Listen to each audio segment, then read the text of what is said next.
നല്ല എരിവുള്ള ഒരു ബീഫിൻ്റെ ചാറിൽ മുക്കിയിട്ടുള്ള ഒരു ചാറിൽ ഇങ്ങനെ കുതിർന്ന് നിൽക്കുന്ന നല്ല ലേഡായിട്ടുള്ള അടിച്ച പൊറോട്ട. അടിപൊളിയുണ്ട്. ശരിക്കും പറഞ്ഞാൽ ഇങ്ങനെ ആ ഒരു ബീഫിൻ്റെ ചാറിൽ കുതിർന്നിട്ടില്ലേ, വായിൽ വെക്കുമ്പോഴേക്കിനും അതിങ്ങനെ മെൽറ്റായി പോകുന്നുണ്ട് കേട്ടോ.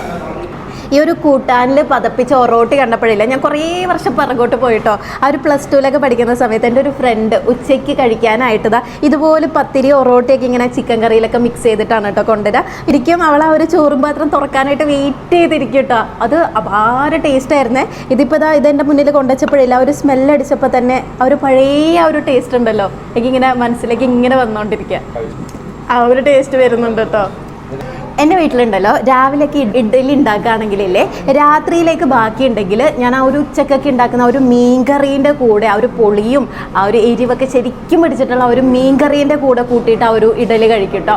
അതേ ഒരു ടേസ്റ്റാണ് ഇതിന്. ആ ഒരു മീൻകറിയിലൊക്കെ ശരിക്കും ഇങ്ങനെ കുതിർന്ന് നിൽക്കുകയാണ് കേട്ടോ ഈ ഒരു ഇഡ്ഡലി. വൈകുന്നേരത്തെ ചായക്ക് നല്ല അടിപൊളി വെറൈറ്റി പോക്കറ്റ് ഫ്രണ്ട്ലി വിഭവങ്ങളുമായിട്ടാണ് ഇത്തവണ കിങ്സ് പാർക്ക് എത്തിയിരിക്കുന്നത്. എപ്പോഴും ഇവരുടെ ആ ഒരു വ്യത്യസ്തതയുള്ള ഭക്ഷണ വിഭവങ്ങൾ കൊണ്ടും പിന്നെ അതിൻ്റെ ആ ഒരു ടേസ്റ്റ് കണ്ടൊക്കെ നമ്മളെ എപ്പോഴും അതിശയിപ്പിച്ചിട്ടുള്ള ഒരു റെസ്റ്റോറൻറ്റ് തന്നെയാണ് കേട്ടോ ഈ ഒരു കിങ്സ് പാർക്ക്. കിങ്സ് പാർക്കിൻ്റെ പെയിൻ്റടി ഹംഗാമിയാണ് ഇപ്പോൾ ഇവിടെ നടക്കുന്നത്. ചാറിൽ മുക്കിയ പൊറോട്ട, നനഞ്ഞു കുതിർന്ന ബ്രെഡ്, നീരിൽ കുളിച്ച പുട്ട്, ഉയർത്തെഴുന്നേറ്റ ബട്ടൂര, കൂട്ടാനിലിട്ട് പതപ്പിച്ച ഒറോട്ടി, പുട്ടും കുട്ടനും കൂടെ ഒരു കട്ടനും, ഇഡലി മുട്ടയും കായ് പൊരിച്ചതും, വെണ്ണക്കപ്പയും പോത്തിൻ ചാറും, മുങ്ങിപ്പൊങ്ങിയ ഇഡലിയും. ഈ പറഞ്ഞ വിഭവങ്ങൾക്കൊക്കെ ഇവിടെ ഇപ്പോൾ 300 പൈസയിൽ താഴെ മാത്രമേ വരുന്നുള്ളൂ കേട്ടോ. എല്ലാ ദിവസവും 4 മണി തൊട്ട് 7 മണി വരെയാണ് ഈ ഒരു ഹംഗാമ ഇവിടെ നടക്കുന്നത്. ഇത് വെണ്ണക്കപ്പയാണ്, പാൽക്കപ്പയൊക്കെ പോലെയുള്ള ഒരു ഐറ്റം തന്നെയാണ്. അതിൻ്റെ കൂടെ ആ ഒരു ബട്ടറൊക്കെ ഇട്ട് നല്ല മെൽറ്റാവുന്ന കപ്പയാണ് കേട്ടോ. അതിൻ്റെ കൂടെ പോത്തിൻചാറ്.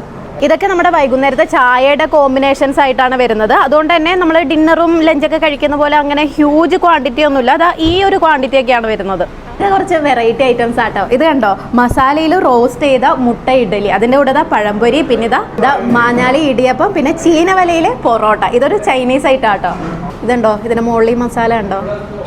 ഇപ്പോൾ ഇവിടെ വന്ന് കഴിച്ചാൽ എൻ്റെ ഫേവറേറ്റ് ഈ ഒരു ബീഫ് ചാറിൽ മുക്കിയെടുത്ത ഈ ഒരു പൊറോട്ടയും പിന്നെ ആ ഒരു മീൻകറിയിൽ ഇട്ടിട്ടുള്ള ഒരു ഇഡലി ഉണ്ടല്ലോ, അതുമാണ് കേട്ടോ. ഇത് രണ്ടും ഇവിടെ വരികയാണെങ്കിൽ മസ്റ്റായിട്ടും ട്രൈ ചെയ്ത് നോക്കണം. ഇതിന് കൂടെ വരുന്ന ഈ ഒരു ചിക്കൻ കറി ആണെങ്കിലും ബീഫ് കറി ആണെങ്കിലും മീൻ കറിയൊക്കെ ആണെങ്കിലും ആ ഒരു കറിയുടെ ആ ഒരു ഗ്രേവി തന്നെയാണ് കേട്ടോ, ഒരു തിക്കായിട്ടുള്ള. അല്ലാതെ ഇതിന് വേണ്ടിയിട്ട് ഇങ്ങനെ തക്കാളി ഇട്ടിട്ട് ഉണ്ടാക്കുന്ന ആ ഒരു കറിയല്ല.